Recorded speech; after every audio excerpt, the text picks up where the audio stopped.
everyone. My name is Zaire Kalu. I'm the Student Association President on campus. I am also the Seek Generation 21 President. I am a social major with a minor in Cities and Social Medicine and Economics, and thank you all for coming today.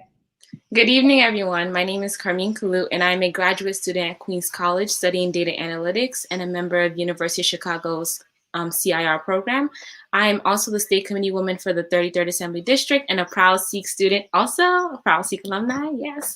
Thank you for joining us today. And today we all have the amazing pleasure of introducing Ms. Tamika Mallory to our conversation today. So Zaire, please, who is Ms. Tamika Mallory? Ms. Tamika Danielle Mallory is an American activist. She was one of the leading organizers of the 2017 Women's March, for which she and 3 other co-chairs were recognized on the Time 100 that year. Mallory is a proponent of gun control, feminism, and the Black Lives Matter movement.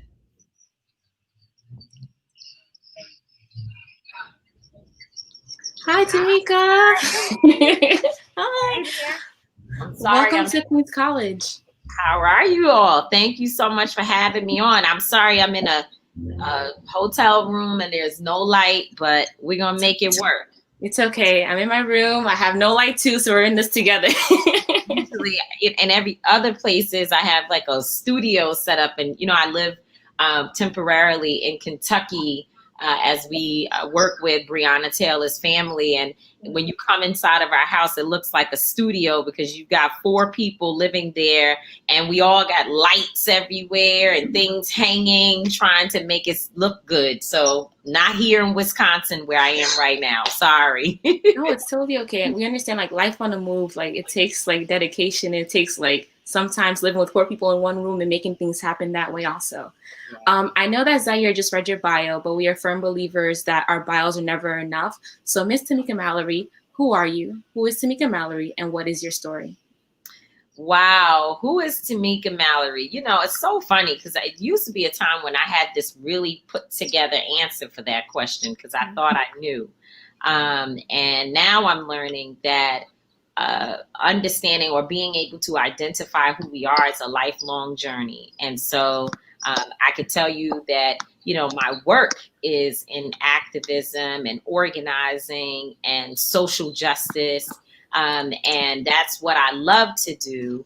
That's where I believe that God has placed me. But in terms of who it is that I'm evolving into every single day, the story is yet to be told. The one thing I am that I'm extremely proud of, and probably the most annoying person at being, is a mother.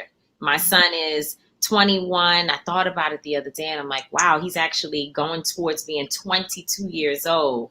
And I spend my time FaceTiming, trying to look behind him to see who's in the room and what he's doing and where he is and checking his driver's license and smelling his breath and you know, all the things, his breath and his body. All the things, just being annoying. And I am a proud mother of a young man who is, you know, he at this age could have been in a whole lot of trouble doing a lot of things, but he has been, you know, one that even though he's hard-headed at times, he's kept himself out of trouble and on the right path. And so if nothing else that I'm doing that's working in the world, I'm at least doing a decent job at raising a respectable young man. Now, don't look at his Instagram page because everything I said will go out the window or he won't be a respectable young man anymore. It's okay. Our Instagrams are like the keys to our hearts sometimes, so it's totally okay. So yeah, thank you for sharing. It's the alter ego. It's the alter ego. Thank you for sharing your story of organizing your activism and mentioning something really important, that your story is yet to be told. But from your story thus far, how did your pursuit of social justice stem from your story? So it's important to talk about my mom and dad. They both were activists or are activists. My parents are still very, very involved in the movement. They lead in their own ways. different activities within their own local community. Even my mom is in, she had a stroke. And so at this moment, she is partially paralyzed, but she's working her way back. However, right before the stroke happened in March, she was a dance instructor for a number of dance classes in her community, in a senior center, a facility, a center that they have a lot of seniors that get together in it. And I'll tell you, these are some of the baddest seniors you ever want to meet. So don't, when you think about that, don't think of a place where you've got people who are unable to move. They are quick. They are getting around. They're very busy. They're never home. But the one thing that they do within this particular atmosphere is to constantly focus on social justice and civil rights issues. And they are engaged in rallying. They are engaged, obviously, in the voting process. They have many sessions where they learn about current movements, past movements. And so my mom and dad, as they do that work, they have continued their activism. And again, it has evolved from when they were younger to being a space that is much more mature. And it's a seasoned space, but it still is very much so rooted in activism. So to know that about them is to know that it didn't just start there. My parents, from very, very young, have been on the front lines. They're very quiet. They're not the loud ones. They're not in front like their daughter. They're not on the microphone all the time. They were the quiet funders. They were the ones to be in the number when whoever they were supporting called for rallies and other organizing opportunities. My parents would be boots on the ground. And so they took me everywhere. And when I was young, I thought it was like a curse. I remember, I used to say, I did actually run away from home when I was young. I think I started running away around 12 years old because I was like, this can't be life. Like, it can't be that my entire life is going to be about being around older people with dashikis on, and everything was in African print. And meanwhile, I'm watching TV, watching movies like Paid in Full, where, the girls are in bamboo earrings and they look all cute and sexy. And that was not the reality of what I was seeing in the community where my parents was taking me back and forth. And so as a young girl, I rebelled. I did not want to I didn't want to be an activist. I didn't want to be in the work, if you will. I wanted to be in the street because I lived in the projects. And it's like the duel of two worlds, because the projects, when my parents were much younger, when they were just starting out, was like a really fancy place for Black people to go. It wasn't like what we are experiencing today, where they've become, in some cities and a lot of places, death traps for Black and brown people. But during the time when my parents first moved into the projects, it was the place to go for Black people, who were starting out and finding their way. And so by the time I was a teenager, however, it had started to turn. And so I was living with the duality of being a kid who came from a family full of leaders and activists, who was taking me straight out the door to all the community stuff. But then when I was walking in and out of my buildings, I saw a lot of drugs. I saw girls hanging out. I saw people on the corners. And I was, of course, attracted to that, because that's what happens when you're a kid and you think that the light is shinier on the other side. And so by the time I was 12, I started running away from home and really trying to reject everything that my parents was instilling in me. However, after about 5 years of a pretty bad run where I put my parents and my family through a lot of heartache and pain, and a lot of sleepless nights, I got pregnant. And of course, my son was born. And 2 years later, his father was shot and killed. He was left in a ditch for 2 weeks. And finally, a woman walking her dog discovered him there. We were never able to give him the proper burial. We never saw him again. He was just dead. That was the end of it. And the story was extremely tragic.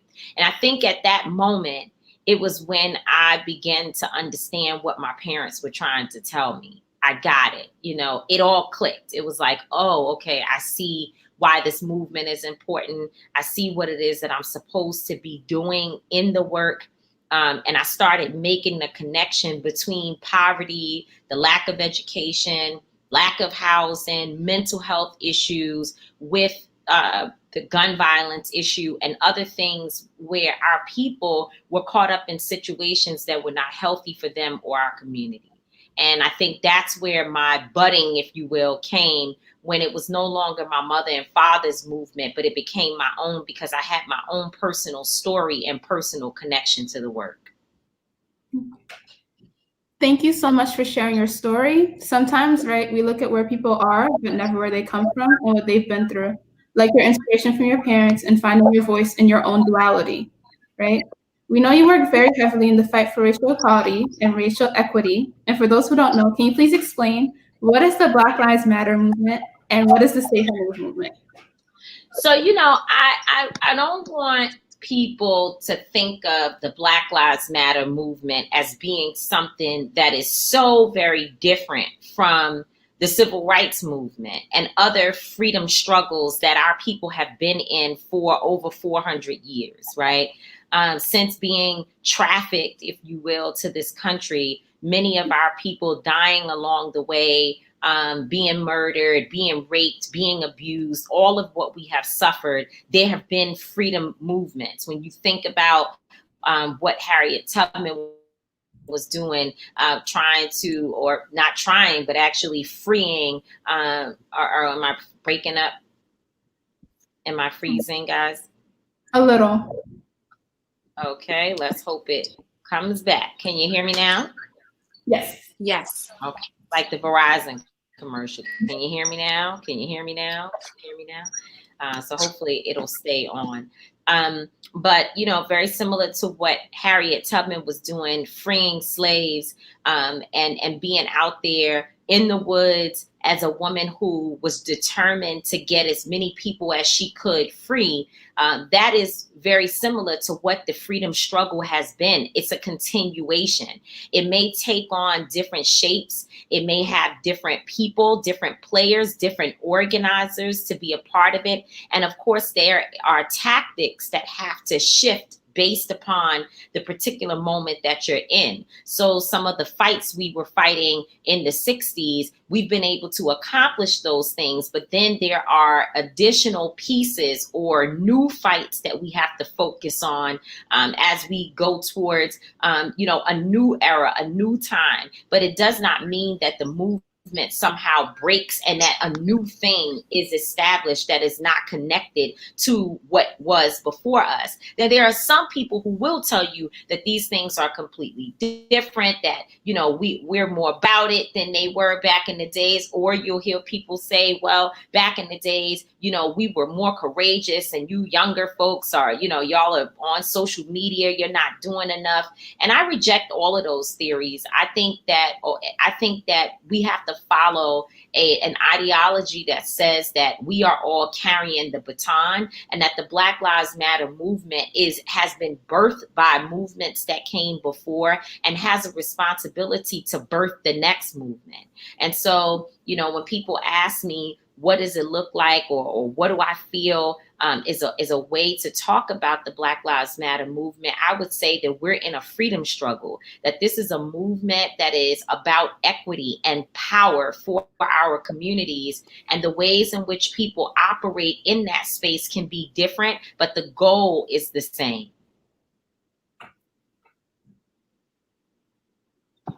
Thank you for sharing. I think that's a really important part to highlight. I feel like sometimes whenever we look at movements, sometimes the older generation and newer generation, or the generation now, is kind of at odds with one another, because like, hey, like you mentioned, you're not as courageous enough. Back in the day we were, but now we are. So the idea of like birthing the new movement and making it sure that, hey, we're still following your trajectory, but just in a different way that encompasses the new, the old, and now our own story. And I loved how you mentioned before how the rebellion is part of your story. Zaire and I, our moms are part of the 1199 Union. So I remember back in the day, she would just take us to every union activity. And I'd be like, oh my God. So you're more, but again, it made your path align and eventually it clicked. And I think that ties into the idea of birthing a new movement also through your parent, through your life experiences, and now through your son, you're also birthing a new movement. So thank you for sharing that also. And thank you for connecting it to the Black Lives Matter movement. Yeah, I mean, when I think about, even like today, I mean, I came from the airport. I had several Zooms and I had a meeting here. I'm in Wisconsin where, um, uh, uh, um, first of all, there's so many different fights going on in Wisconsin, but there's specifically a woman here who is the mother of a young man. This is the Cole family. The young man was killed by police a year ago, and his mother was out protesting on his behalf. And between her and her family members and other supporters, they were in a nonviolent protest. They were arrested. They were attacked. They were beaten, and many people have turned attention to Wisconsin because it is an example of where the police are being really, really aggressive when dealing with nonviolent protesters across this country. And so I'm sort of going around in circles because the point I'm making about stating where I am is that as I'm rushing here and dealing with trying to meet with people and get advised on the rally that we're having with Mama Cole tomorrow and trying to put everything together, I show up and I'm on a Zoom in a varsity jacket. My mom and dad, they would not. They would be dressed more professionally to sit before students and to have this conversation with you. And if they saw me in this varsity jacket, they'd probably text me and say, you should have just put on a button-down shirt. And that might to some people seem like a small thing, but it is a difference in mindset in terms of how we have evolved. We're in a space now where people are not as professional in terms of their dress. They're not wearing shoes and suits in the middle of the summer for protest, but they still are fighting for, they're still speaking truth to power in the same ways in which we saw these movements exist before. And so I think, again, we shouldn't be discounting people for either side because it's completely fine to be your authentic self and to bring who you are to the work. However, I think the deeper issue is figuring out how does the diversity and all the different ways that we show up provide opportunities for people to see themselves and say, hey, I can get down with the varsity jacket, or I'm more of the professional person and there's a space for me, versus having a situation where people feel like because I'm not whatever you believe I should be, I'm not invited to the cookout. We all want to be at the cookout, but we're not all going to be the same on our way. I think that ties into the idea of like when you get to the cookout, you don't want the same food being served. You want the hot dog, you want the hamburger, you want the salad, right? You want a variety. And it kind of ties into your question about when you mentioned the Cole family and their experiences. They're fighting, they're peacefully protesting, but they're also experiencing pain in their own way through the loss of their loved ones, right? So it's kind of like this weird complexity. So there are so many complexities in this very movement, right? We're fighting, but we're losing. Many feel like as if we're always living in a state of emergency and that Black people are dying in a state of emergency. So when have Black people not ever been in a state of emergency? It's a good question, right? Like when, I don't know when there's a time that we had. That's why when people say, or when I hear, I was going to say her name, but I won't, folks who are Black supporters of Donald Trump, when I hear them saying, make America great again, we all have to ask ourselves, when was this greatness? Like, when was the period that America was so great? And, I was listening to Plies the other day. He was saying, and in case people don't know, which they should, Plies is an artist. And I was listening to him and he was saying that he thinks the problem is that some people have experienced this greatness and therefore they have a different perspective of what America is and what it could be, and what it can be. However, there are many of us who never experienced this greatness, and those who feel that they have have never really put themselves in our shoes to be able to understand what we have been through. And that is what we need, is a reckoning where people know that just because you live in a community where your schools may be good and it's pretty safe and you have quality air, you don't have a waste facility right in the middle of your neighborhood, the way that they do in the South Bronx and in cities in Chicago and other places that gives our young people asthma. They would never go set that up, a waste center in the middle of Beverly Hills, right? Those children are not going to have to experience that. And until you actually walk our shoes, you will understand why using the language greatness or using the word greatness and America together doesn't work for us, because I don't know of a time when we haven't been struggling. Just to know that I was in Louisville, Kentucky, with Breonna Taylor's family, with my crew. We've been together there for the last 3 months, 2 months and some change, almost 3 months now, standing with Breonna Taylor's family. And we had to leave, even though yesterday we took people to the polls to vote. We were supposed to take people to the polls again today, but we had to leave to come and stand with Mama Cole regarding her son, Alvin Cole, and had to get here because things are happening so quick like that around this nation. There's more cases and more death and more unfortunate circumstances and tragic stories than there are people to actually get out there and organize around them sometimes.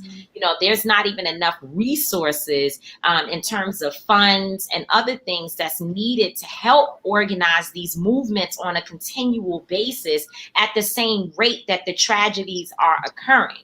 And so when you think about that and you ask yourself, well, when have we not been in these situations? Well, obviously we've been in them for a long time, because we can name everything from every woman, every Black woman specifically, from Harriet Tubman to Sojourner Truth to Ida B. Wells to Ella Baker to Angela Davis. And so if that list goes from our elders coming down to younger people who are within our more seasoned group, that means that there's never been a time when the freedom struggle was not lit, because it has to be. We actually are in a time when we have to be on the ground fighting every single day, or else they will kill us and say that we enjoyed it.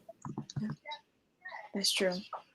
And I think this kind of follows up with the question of authenticity and finding space for different people, right? So, for example, how do we authentically break this cycle of people of color and Black people in America feeling like we're always in a state of emergency? So breaking the curse is interesting. It's like, I don't know if we're breaking the curse yet. I know that we're certainly, again, in a reckoning in this nation where business as usual will not continue, right? And we all feel it. We all know that this is a moment when we're saying to this nation, and even saying to ourselves, that these old ways of existing, these old systems that have been designed to oppress our communities, they don't work anymore, and we reject them. We no longer are willing to sit by silently going about our lives while people are operating in ways that is truly oppressive, to us and to our people. And so we've made that demand. But I think at the same time, we have to understand, and it's something that I'm preaching to myself, that the struggle and the fight has been, again, going on so long. No one of us and no one generation can erase 400 plus years of oppression.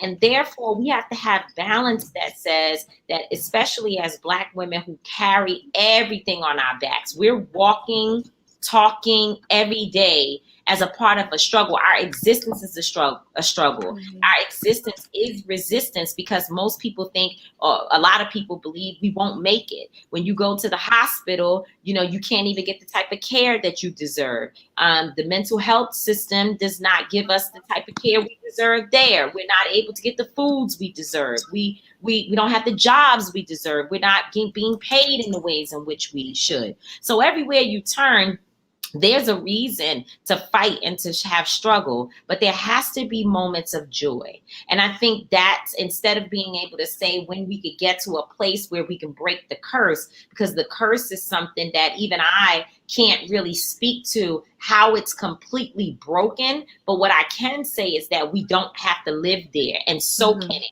We can, in fact, shift to a place where we stop and say, we're going to have moments of joy. That's why, when people are like, well, I saw protesters dancing in the middle of the street. Like, what is that about? It's about sanity. It's about the fact that every now and then we need to break out in song. We need to break out and dance so that we can actually try to save and preserve our minds and hearts, because otherwise we will spend our time just living in sorrow.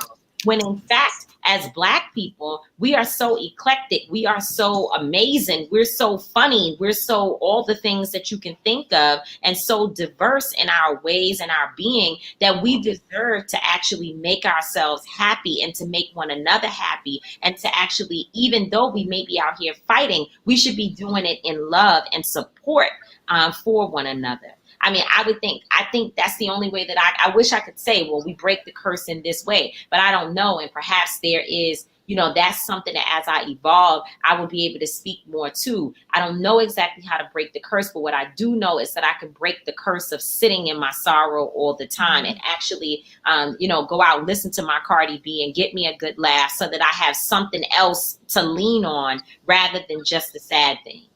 Thank you. And just for my last one before moving on to Zaire, because I know she has questions too. I loved how you mentioned like in existence there is resistance, and it kind of reminds me like moments like Black girl joy, Black boy joy. Yeah. So like even within the struggle, there's times where we're enjoying life too, we're celebrating life. And Right. I think to mention about your point when you said that Black people have never seen a great America that included us, it kind of highlights the idea of like the violence of the pen, right? People think that words are so easy or words are so simple, but for people and marginalized people in our society, these contexts, they have different stories, right? They have different context. So thank you I'm gonna like put this on my wall. Existence is resistance, and our existence is resistance. Yes, it is. Thank you for that. So today would be George Floyd's 47th birthday. And in spite of that, you mentioned a lot. You mentioned about how Black bodies are systemically put down, right? You mentioned in terms of the wastelands being put in Black communities and in healthcare. And I'd just like to ask, how are Black people seen in America? How are Black people seen in America? The narratives around Black people in America are basically very dark, except when people want to steal from our culture so they can make money or look cool. Then we become hot. Mm-hmm. But everything else around us, the way in which people look at us, and I mean physically, I don't mean look at us in theory. I mean like when they see us on the streets, when they encounter us, they have these impressions that we're animals, that we're too loud. They, when we're in the workplace. I mean, even if you think about Kamala Harris, right? Even us as Black women, I was on Facebook like, Lord, please help Kamala deal with her facial expressions. Because I knew, because I saw it when she walked out, she had to look like my mother who was showing up to the house after she told me to be inside at 9:00. And it's 9:30 and I'm not home yet. And so she's on her way to look for me down the street. It's a look. Street lights are on. Right. It's a look on your face. Like, what in the hell is going on here? And that's the look that Kamala walked out with. Right. And so I was like, Lord, I was on Facebook like, Jesus, please help her with her looks. And guess what? I feel, I have mixed feelings about that, because guess what? She should be able to look however she wants. She should be able to feel how she wants to feel. Why can't she get upset? Everyone else can. White women are allowed to get upset all the time. White women are allowed to roll their eyes. White women are allowed to speak their minds. But when it comes to Black women, if we show any level of expression, if we seem as if we are angry, it is used against us. It's used in a negative way. Whereas when white women behave in that way, the world conforms to their needs in order to accommodate them. But it does not to us. It actually uses our anger as a tool so that it can sideline us and say, I won't deal with this Black woman because she's too angry. She's too loud. She's, it's hard to work with her. She's inflexible. There's so many, and it's all been said about me. So I could go on and on about this forever. And then please, we're not even going to talk about what the stereotypes about our Black men. And we definitely won't talk about the stereotypes that even within the Black community we have about Black trans folks and, people who are of the LGBTQIA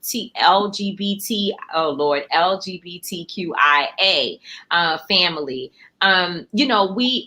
We have so many different narratives that have been shaped about us through mass media and through some of the old fashioned archaic ways of thinking that was installed in our people from being enslaved and passed down through generations, that we are probably, or we know, as Malcolm X says, that the Black woman is the most disrespected and mistreated woman in the world. And I would have to say that our communities as a whole are more disrespected than any other group of people on earth. Thank you for that. And I'd just like to ask, how do you personally take being labeled as an angry Black woman? I'm so angry, it doesn't make sense. Some days I'm so angry, I have to have conversations with myself and say, and you know what I say to myself? I say, self, you're very angry. And then self looks back and says, get angry or you're not angry enough. I don't care anymore about that. I used to when I was younger because I had heard so many times, as a young lady, there's a certain way you need to be kind, be nice. And so now I understand. I get the context of that. I am nice to people, like I'm sitting here with you all, and hopefully you feel I'm nice. And when people approach me, I try to be humble. I try to be respectful. I do all that I can to try to accommodate those people who come into my space and to let them know that they're loved and they're seen. But what I think that the angry Black woman stereotype is really used against us when we're speaking up about injustice or something that doesn't make us feel comfortable. So instead of it being more so geared towards the idea that, I would say this, it's okay. We can be nice people and accommodate the world.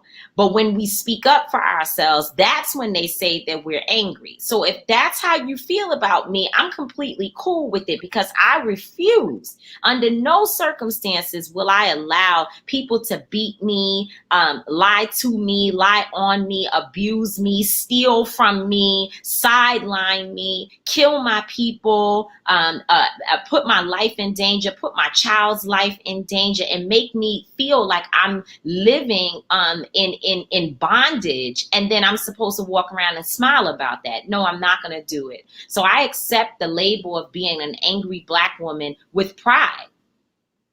Yes, that's true too, because anger is also a sign of resistance, and it's used as a means to silence us, as we've seen. So I'd like to move on to another question, right? I'd like to move back actually to us talking about Black people feeling like they're in a state of emergency, right? That's usually tied to policing and law enforcement, right? So my question is, as a result, how do we reimagine law enforcement? And when the movement says defund the police, what do we mean? Yes, I think there's sort of one question.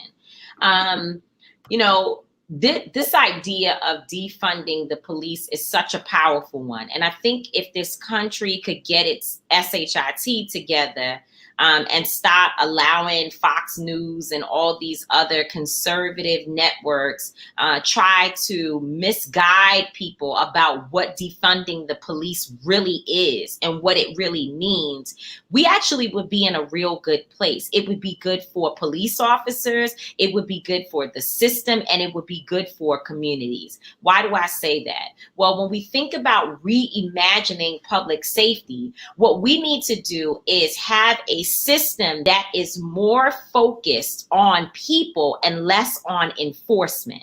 So in other words, the ways in which America is currently designed and how it operates, its priorities are largely surrounding enforcement and surrounding law, surrounding what they call order, except they don't live by any particular law and order. They just want to enforce it upon us.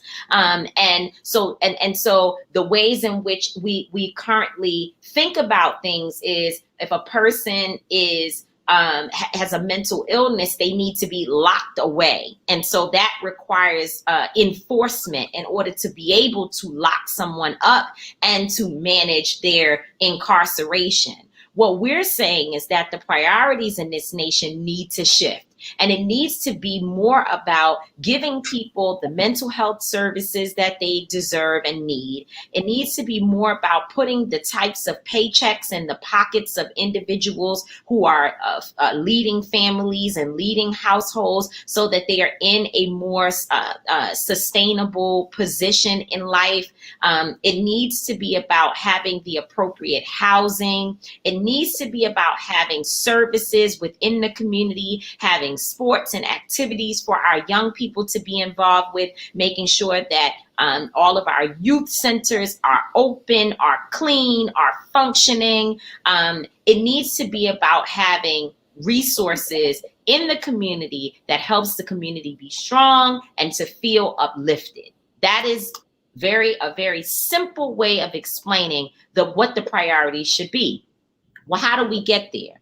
Well, what I know we can't continue to do is spend trillions of dollars on police having nice toys, nice equipment, having having an opportunity to, at a protest, they have flash bombs that sound like you're in the middle of Iraq somewhere or in a third world country. And we don't need that for a nonviolent protest with people who are fighting for justice, right? We don't need those things. We don't need special rubber bullets. We don't need all of this equipment that is not specifically focused on counterterrorism. And I can tell you that the protesters who are on the ground across this nation they're not terrorists. And if anybody says that, or if you hear it, or if you even find yourself thinking that, you need to stop, because that is actually not true. And for the most part, people wouldn't even be protesting if they felt like they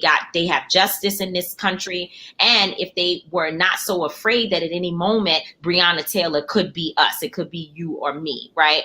And so we want to be able to shift those priorities and take the resources that are being spent on enforcement and in many ways redistribute, or as my brother Myson says, we want to refund the community. So that's what defunding means, is to refund our communities. It does not mean that we're ready to abolish police. Perhaps one day we could get there, because if police officers had less reason to arrive or show up or be in communities, maybe we would get to a point one day where policing is not needed in the same ways in which it's used. I don't know about needed, but used today.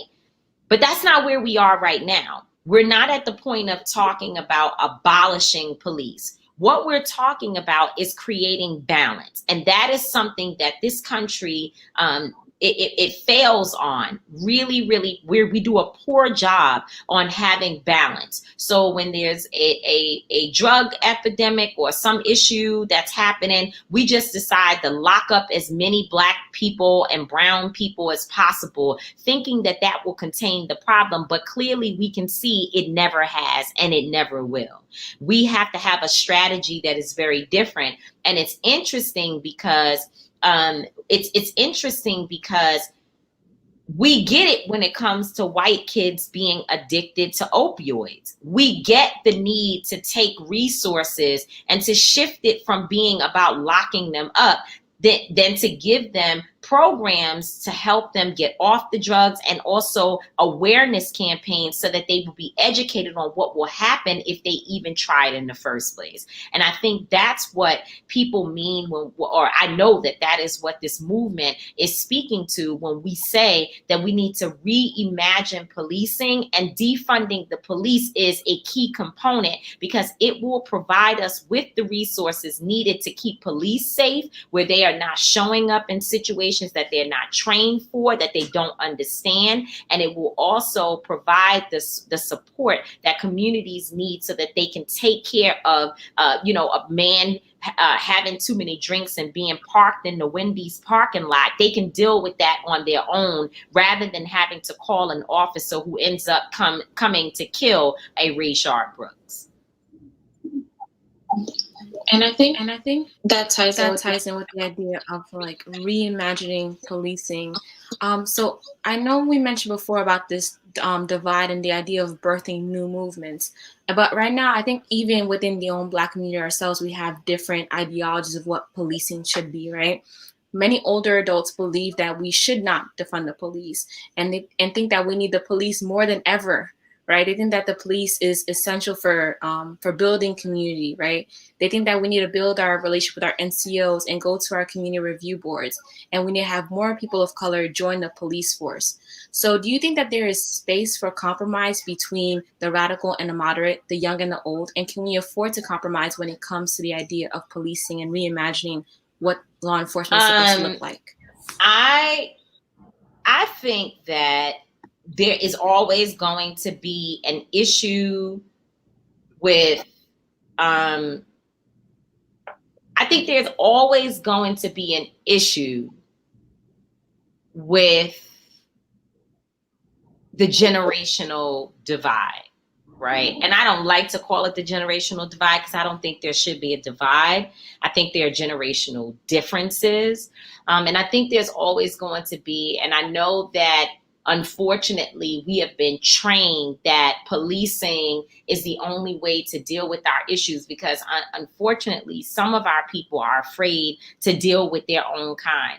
I can tell you that, from our perspective, as organizers, it is very rare if I don't know, and we've dealt with a number of crises where we have been under attack. We've been in dangerous situations on the ground in Kentucky. We've been dealing with a lot. And I'm sorry, actually, I have a little emergency.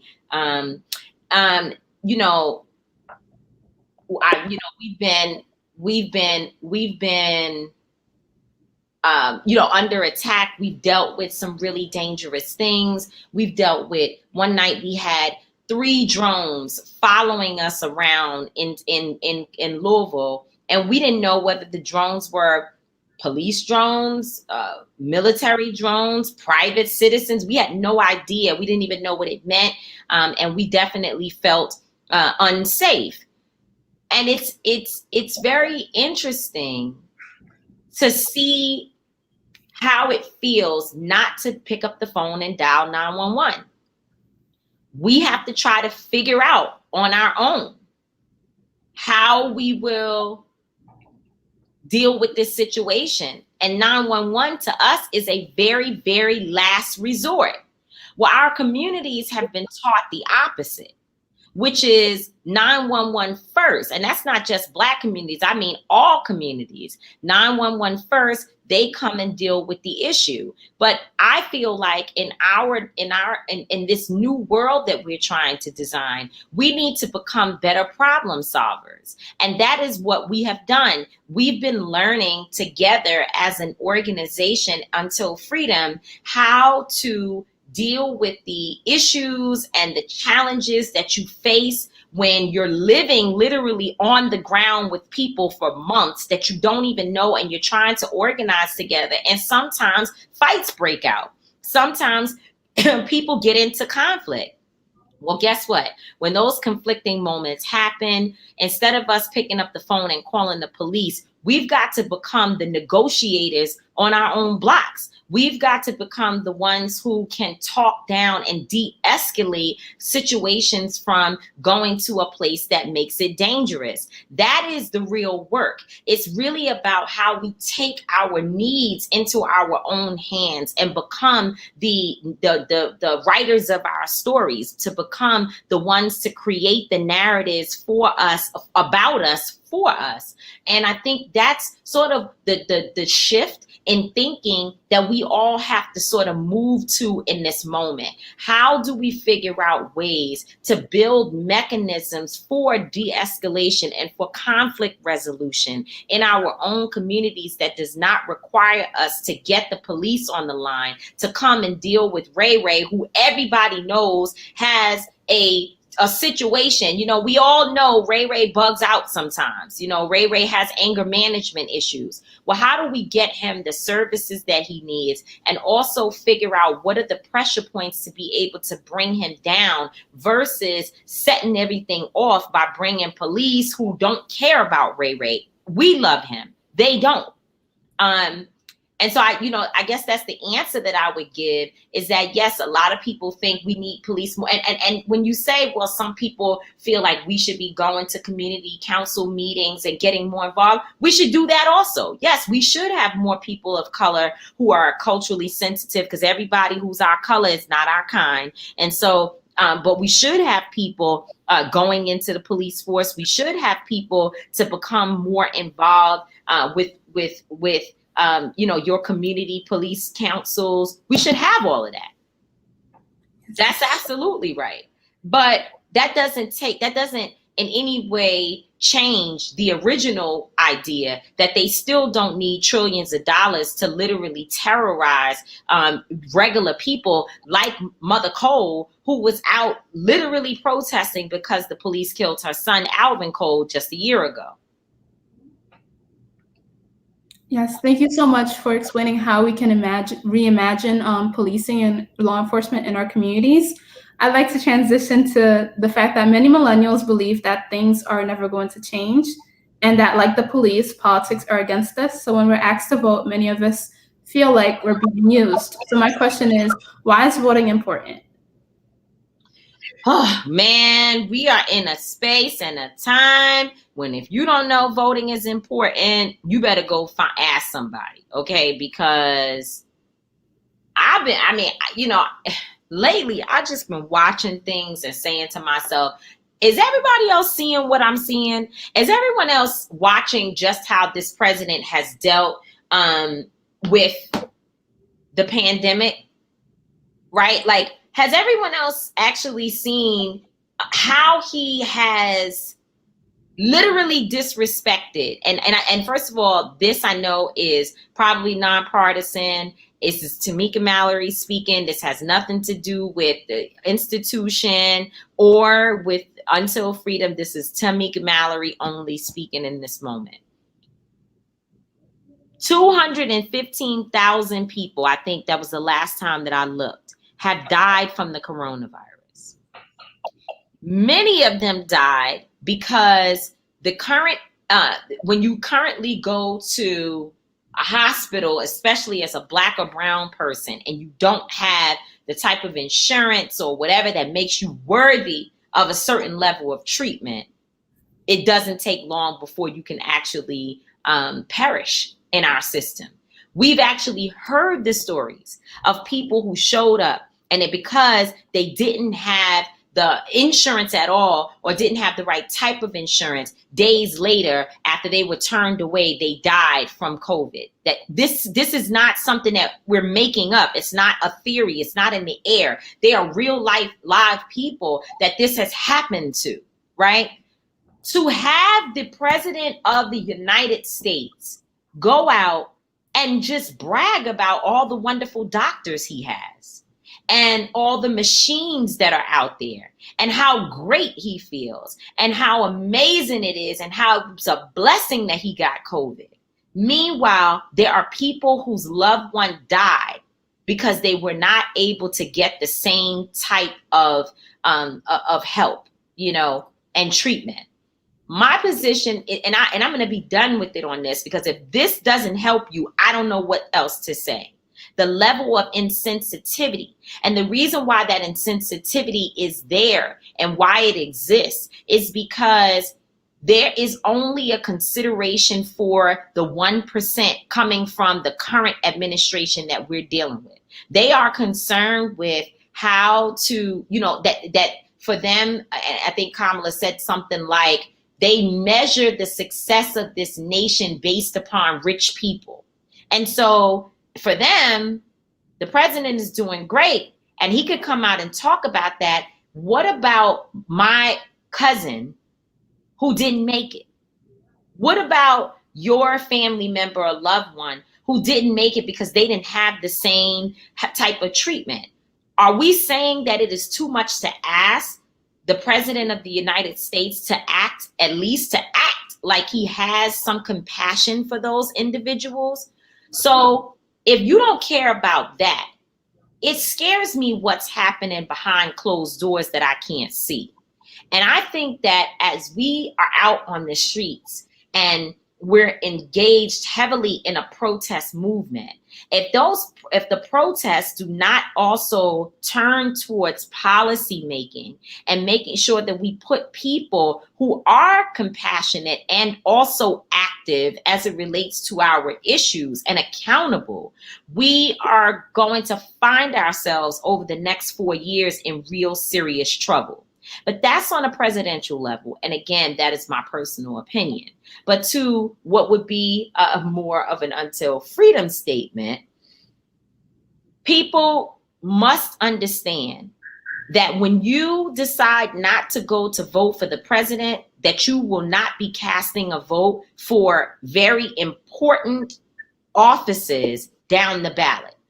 So there are going to be senators on the ballot, there are congressional members, and there are a number of other significant areas within your local government that are on the ballot under the presidential picks. So if you don't show up to vote, you are not just spiting the presidents or showing a protest against the presidents. You're protesting against yourself because you haven't decided who will be the next leader of your block. So I think what we have to understand is that voting and the process of voting is not going to solve every problem that we have. But someone was saying the other day, and I thought it was so powerful, when you vote for president, you're not just putting a president in office, you're voting for a whole cabinet. So that the president gives you a secretary of education, the president gives you an attorney general, and we know who we have as the attorney general today. There's too much at stake to say that you're going to sit out an election that literally is the deciding factor of how you will live for a period of time. And you will live under the rules of whoever is put in place. Thank you so much. Thank you so much. Sorry. Karen, do you want to take it since I have an echo? Hazard, now you're having technical difficulties. So, backstory, we did rock, paper, scissors for that space in the house, and she won it. So now I prevailed. So now we're going to say, hey, welcome to the chat. We have some amazing comments and questions in the chat. So Tamika, we're just going to go right ahead. And I think it kind of highlights the idea of building the block too. So Moshe asks, once the community is refunded, do you think there will be a significant problem of violent crimes? I think that violent crime will go down. And in fact, I'm sorry I said I think, because that gives the impression that I'm speaking of something that we haven't actually studied. What we know for sure is that in communities where there are strong anti-violence programs, where these programs also have resources for jobs, where there are good programs to feed young people before they go to school, where there are programs that provide mental health services, where people have warm homes, and where people have jobs. Listen, I think about my own son, right? I think about how when he's working right before COVID hit, he was working every other day, just like all the rest of us, out hustling and bustling. At a certain time of night, he would be home in the dark, getting his rest because he was too tired from being at work all day. And then, of course, he was, thinking of having to get back up and do it all over again the next day. And so he would have to get rest. But now that he's not working the way in which he was, he's now doing something different. So I have to say that, because he'll say, I am working, Mom. You don't take seriously what I do. But when he wasn't working during the worst of the crises, especially us living in New York, when everything was completely shut down and he was unable to work, I found that he had too much time on his hands, very idle. So when you give people jobs and give them structure and give them resources, we already know from many different studies that violence automatically decreases, because people are not as desperate for the basic needs that too many of our people are starving for across this nation. And so I think that violent crime will definitely be decreased, but at no time will we be able to get rid of violence 100%, because this nation was literally built on violence. Like, we glorify guns and violence as a part of our entertainment. So there will always be some level of violent incident, but there's a lot of situations that happen that I feel are man, I mean, I feel like it's just so senseless and worthless, some of how our people get killed and some of the conflicts that we deal with in our country. And a lot of it, when you really, really dig down into the depth of what's going on, it has a lot to do with the lack of income and the lack of resources that people are suffering from. Thank you so much. And we just have two more questions. One of them is from Anthony, and he asks, how do we, as Black organizers / activists, address intersectionality within our communities without creating divisiveness and perpetuating anti-Blackness? Yeah, it's a challenging theory, Anthony, because when you are not as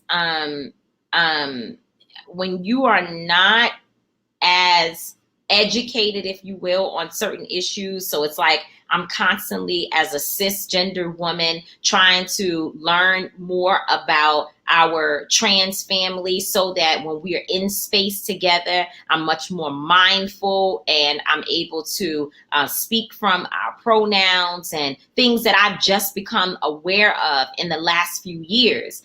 That's a process that I had to go through and that I'm continuously going through, where I have to be willing to say and be honest enough to say that I don't know, and then and that I am open to learning, and I'm also open to making mistakes and being corrected. But on the other side of that, I have to be met with someone who understands and knows that my lack of knowledge is a heartfelt process that I'm in, and that I'm not trying to be harmful. I'm not trying to hurt anyone. And so I need to be met with someone that gives me some grace to understand that I may mess up and not use the right pronoun. But as soon as I do, if I'm told, or even if I recognize it, I will apologize for it and try not to do it again. That is what we have to have in our community. Instead, sometimes we walk into spaces in a zero-sum game. Either you know or you don't know. And if you don't know and you do or say anything wrong, you're trying to disrespect me. As women, we can feel that way about our brothers and vice versa. And I think those walls have to be torn down so that people have opportunities to make mistakes and then to be able to redevelop, if you will, relationships between us that are healthy enough for us to be able to be in space together, right? Because we can all be saying we're working on different things around our communities, but being in space together is what's going to make us more powerful. And so I would just say and suggest to folks that when we're trying to work on intersectionality, we have to come to it from a very humble place. And we also have to have a lot of patience and give people a lot of grace to mess up and to try to get it right. And sometimes because of the trauma that we are experiencing and the stuff that we've been through, we have a very hard time understanding and listening and leading with love.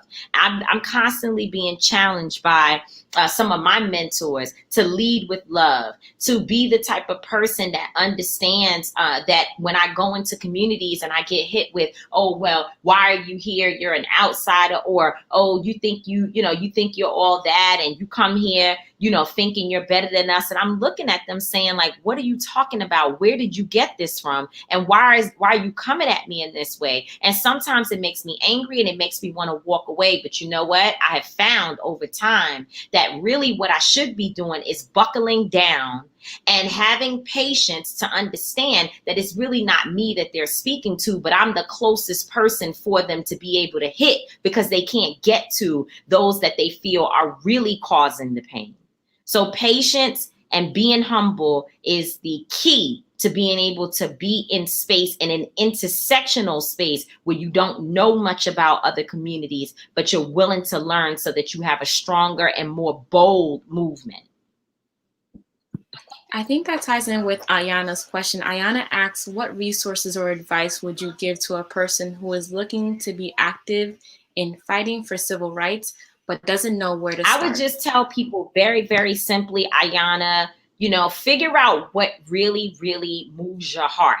And when you find that, everybody wants to run to the police brutality movement or the police accountability movement, but sometimes people need to be in the education space, fighting for equity there, fighting for economic equity. There are different interests that we all have. And each one of those things, when you deal with it from the lens of social justice and civil rights, will help our communities. And you have to it's like finding a good burger. You try different restaurants until you figure out the one that is actually best for you. But I would tell you that it is important to make sure that with any work that you're doing, any organization that you get involved in, that you allow the people who are most impacted to lead the room and lead the conversations, because only through that will you find the most fulfilling work that you've ever done in your life.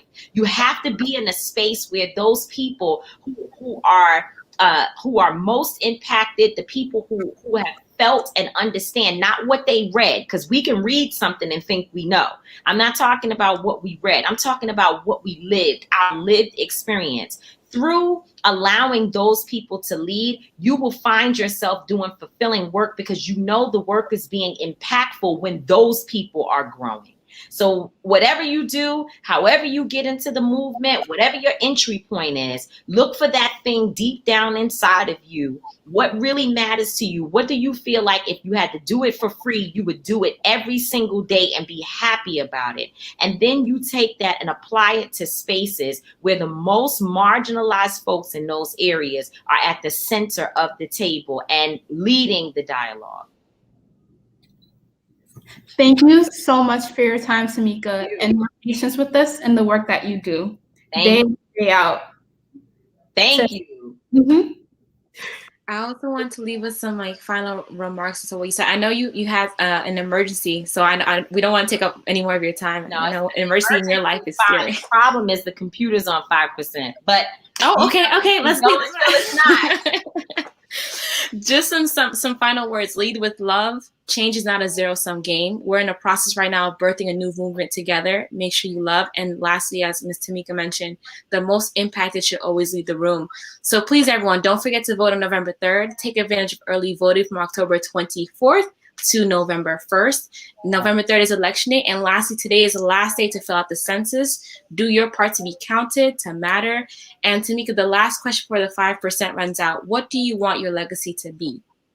I want my legacy to be that she tried, that we saw her. She was on the ground. She was in the movement. She was in the most dangerous spaces and places sometimes. And she really, really did try.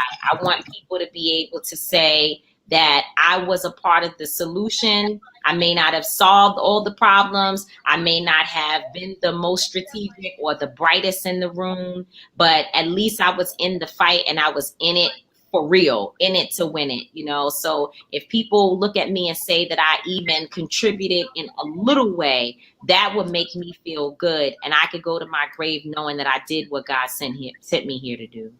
Thank you. So in the words of Miss Tamika D. Mallory, she tried, she's trying, and her story is not yet over. Thank you so much for your time. God bless you all. Thank you. Peace out. Thank you so much.